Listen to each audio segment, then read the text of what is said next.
Hi, boys. All Have right. a good day.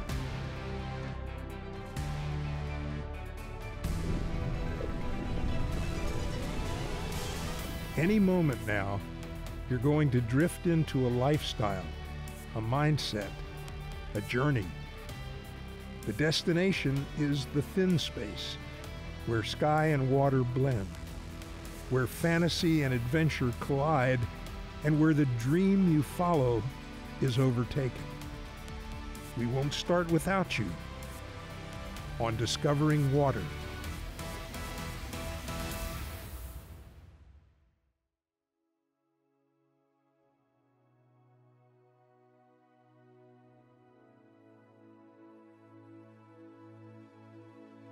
For some, the quest is to go just as far as you can go. Around the next corner, the next bend, the end of the road. U.S. Highway number 1 snakes its way from the Canadian border in Maine to Fleming Street in Key West, the literal end of the road.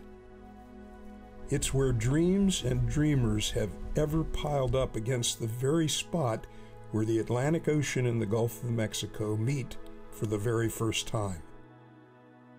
Adventurers have come and gone from this very harbor in the boats of their eras since the 1400s and beyond. Today is no exception.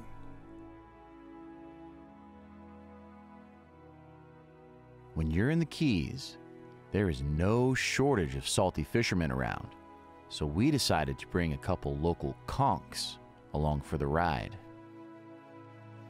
With a full arsenal of light tackle, heavy tackle, spear guns, and scuba tanks, we're ready for just about anything the Atlantic can throw at us. And it's a good thing, too, because we are in the Keys. And with all the biodiversity here, you never know what might swim by. Now, there's a saying here in the Keys that says west is best. Essentially, that means the farther west you go from Key West and civilization, the more raw and untouched the fishing is. And that is the direction we're headed. Over the horizon, way out in the Gulf, are structures that are absolutely teeming with life. The Keys are known to be a little windy with the periodic trade winds that blow through the area. But on a rare, slick, calm day like this, we have a little extra time to make a quick pit stop and grab some groceries before we head westward. Bugs? Anyone? The Florida Keys are world famous for spiny lobster, otherwise known as bugs. This tasty crustacean inhabits inshore waters all around southeast Florida, and with the range so close to shore, they become a fan favorite for Floridians. This young man has a lot of Labrador retriever in him.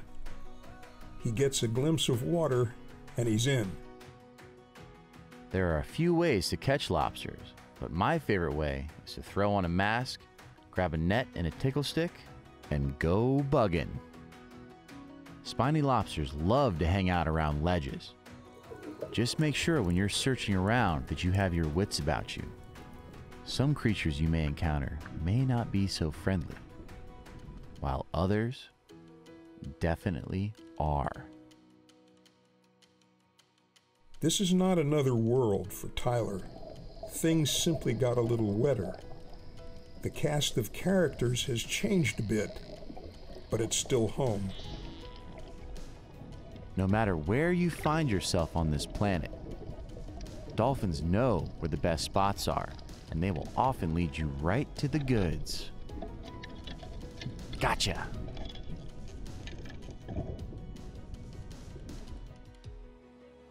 Now that our pit stop is complete, it's time to get back to the boat because we have a long ride to the wild, wild west. Just make sure the groceries have enough ice.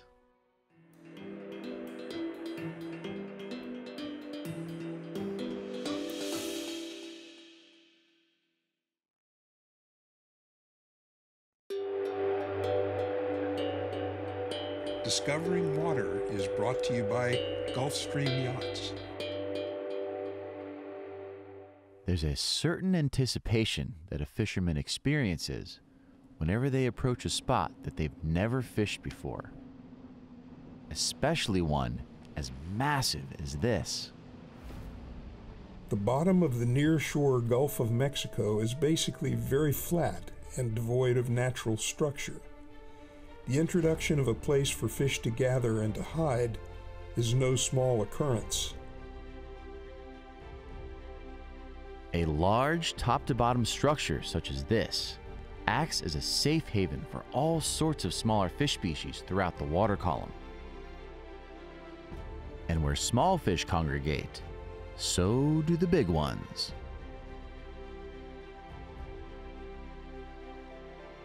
Fishing is not simply just the act of harvesting meat from an aquatic body of water. Rather, fishing is a connection to an alien world that lies within our own planet. Every cast or technique change that a fisherman makes is a grasp at better understanding how the creatures in this alien world work. The techniques that today's fishermen utilize were built on the backs and observations of the fishermen before them, and the fishermen before them. Still though, to this day, we know more about the surface of the moon than we know about the depths of the ocean. However, we have learned a few things along the way. All right. Well, these guys are the pride of the Florida Keys down here. They're beautiful fish. They're super tasty. I mean, that's why they're, what, the biggest commercial fish down here, right? Right. These guys. And that's a nice one, huh? Yeah, that's a good one. They're all solid. They're a couple pounds, you know. That's they're all definitely a good cookie one. cutters. For sure. You know, they're all lit up. They're beautiful. They got the giant yellow tail, hence the name. And the big ones, they call them, you know, flag. They almost look like an American flag with stars and stripes on them. Right, right. They're so big, that big old yellow tail. They are absolutely gorgeous, and they are tasty. Very tasty, very tasty. All right, man. Well, what do you think we got enough of these guys for the day? Oh, Steve's got one more. Nice little guy. I'd say we put these in the bucket and jump in the water, see what we can. See what's I down know there. There's some big dogs down there. Might be This some is good a ones. massive structure. Huh? Absolutely. Let's do it. I'm excited. In no time at all, Tyler is ready to get wet again and slips seamlessly into a thin space where he's weightless, like the fish he pursues, hearing what they hear, seeing as they do through dappled and diffused daylight, becoming for a few moments what man has always been, a hunter. Harvesting a big, powerful fish 140 feet down on a jagged structure that's crawling with large predators can be a risky maneuver.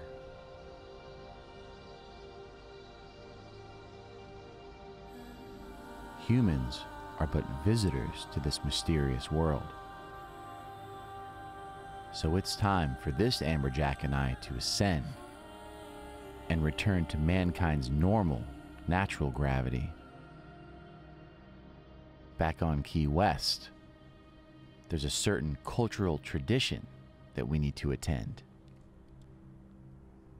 There's an eclectic group of people that seem to have simply run out of road at the bottom of Highway 1 and all piled up in Key West. Every evening here on the Front Street Pier, a gathering of sorts occurs. Tyler steps out onto Mallory Square, in my time, the Front Street Pier. The smell of meat fires, cat juggling, curios, and trendy music replacing Jimmy Buffett and the Coral Reefers. Times change, as they must. Everyone is here for more or less the same reasons.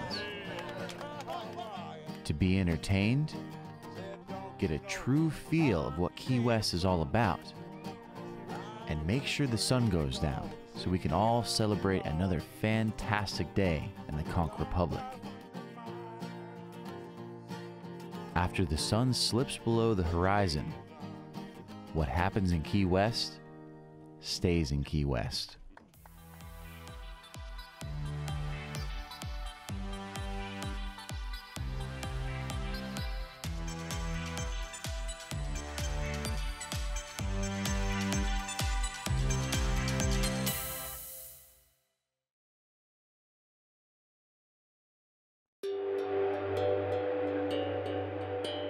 Discovering Water is brought to you by Gulfstream Yachts. The American War for Independence from Great Britain deposited a contingent of loyalists loyal to the Crown of England on the island of Key West. While not a day's boat ride away, a similar group, many from the Carolinas, began settling along the Bahama Islands. Similar tropical lifestyles evolved, and eventually commerce developed between the two.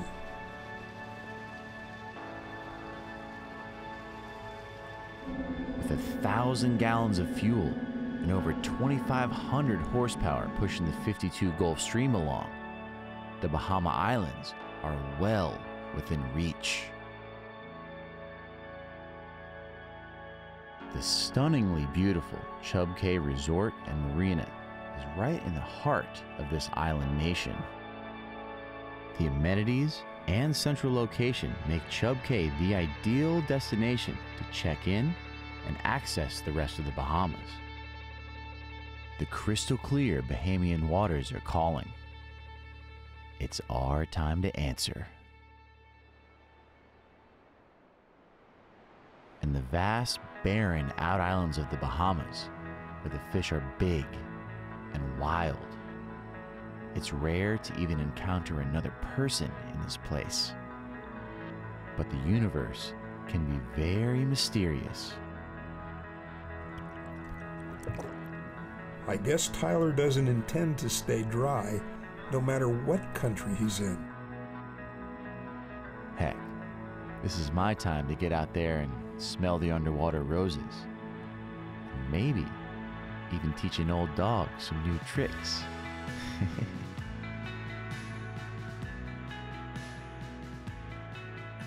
It's no surprise that in the epic waters around Chub Cay that we would run into arguably the best spearfishing guide on the planet. Cam was doing a charter when he heard that we were in the area, and he invited us in on the action. Cam Kirkconnell has over 30 guided spearfishing world records, and counting. The feeling you can achieve by diving 60 feet down in the ocean on a single breath of your own air, sustainably hunting fish in their environment, is as exhilarating as it is challenging. Plus, the fish are pretty tasty too.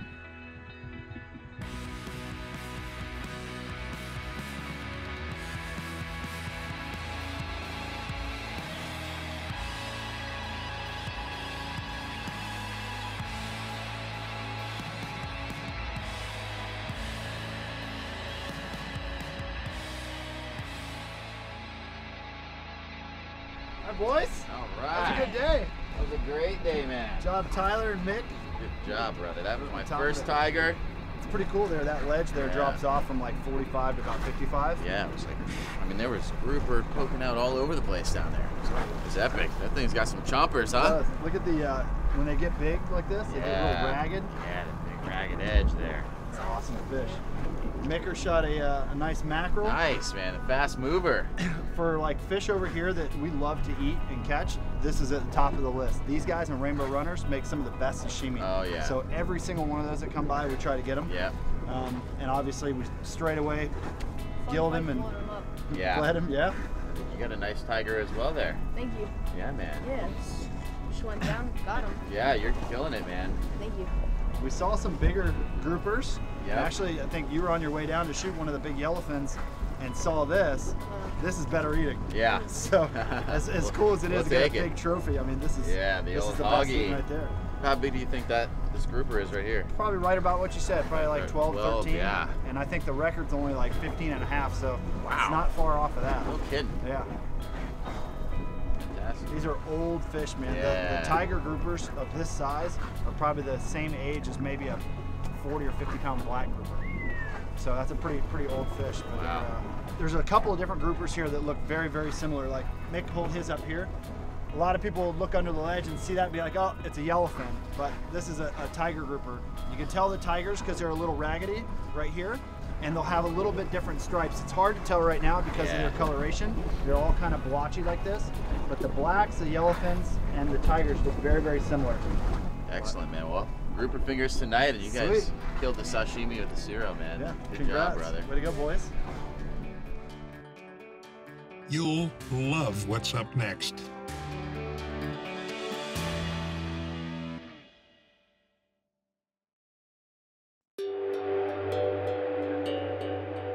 Discovering Water is brought to you by Gulfstream Yachts. There is plenty to see in the Bahamas above the waves too. And the best way to do so is through the eyes of a local.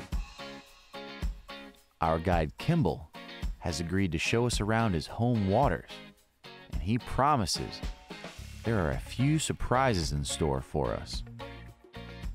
First on the agenda, check on some exotic wildlife that's been marooned on an island a few miles away. With over 600 islands in the Bahamas, I'm glad Kimball knows where he's going. To a local Bahamian, the ocean is but a giant road map that is burned into memory. No street signs necessary. Just up ahead and around the bend is a deserted island that is full of wild reptiles. And it's feeding time. Allen Cay is home to around 1,000 rock iguanas, a subspecies of the iguanas you might see at a pet store. The difference is, these iguanas have had to adapt to the incredibly rugged and harsh conditions that the outer islands of the Bahamas present.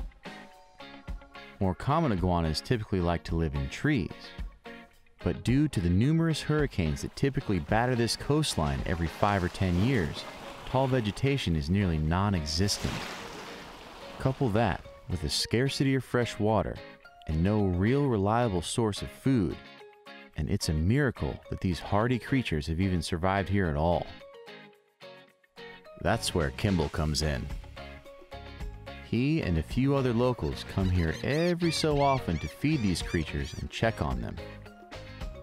At first glance, this island looks like a tropical paradise, but it's harsh, and if you were marooned out here, I bet you'd like to eat sandy bread too. However rugged, this part of the world is absolutely gorgeous. And with the average elevation in the Bahamas topping a meager 25 feet, it's just a short climb up a hill to get a spectacular view of the unforgiving coastline and a bearing on our next spot. From this vantage point, it's easy to imagine how roaring winds of previous hurricanes have just ravaged this place. Luckily for us though, it's smooth sailing today, and we have some more animals to feed. The famous swimming pigs of the Bahamas, to be exact. When approaching Big Major Cay, otherwise known as Pig Beach for obvious reasons, you're likely to encounter some loud, snorting inhabitants, ancestors of pigs left here by sailors centuries ago who planned on utilizing them as a sustainable food source. Since then, the pigs have become quite an attraction and really add to the local flavor of this place. Just hold the bacon. Around the corner from Pig Beach is something not for the weary traveler. Known as the Thunderball Grotto. This rock formation is essentially a hollow dome made up of jagged limestone. A pretty vertical trek up an ancient limestone outcropping finds Tyler staring at perhaps his most enchanting opportunity to get wet ever. This hole in the planet gives to yet another majestic view of the wild heart of the Bahamas as he glides downward into yet another room in his adventures, discovering waters.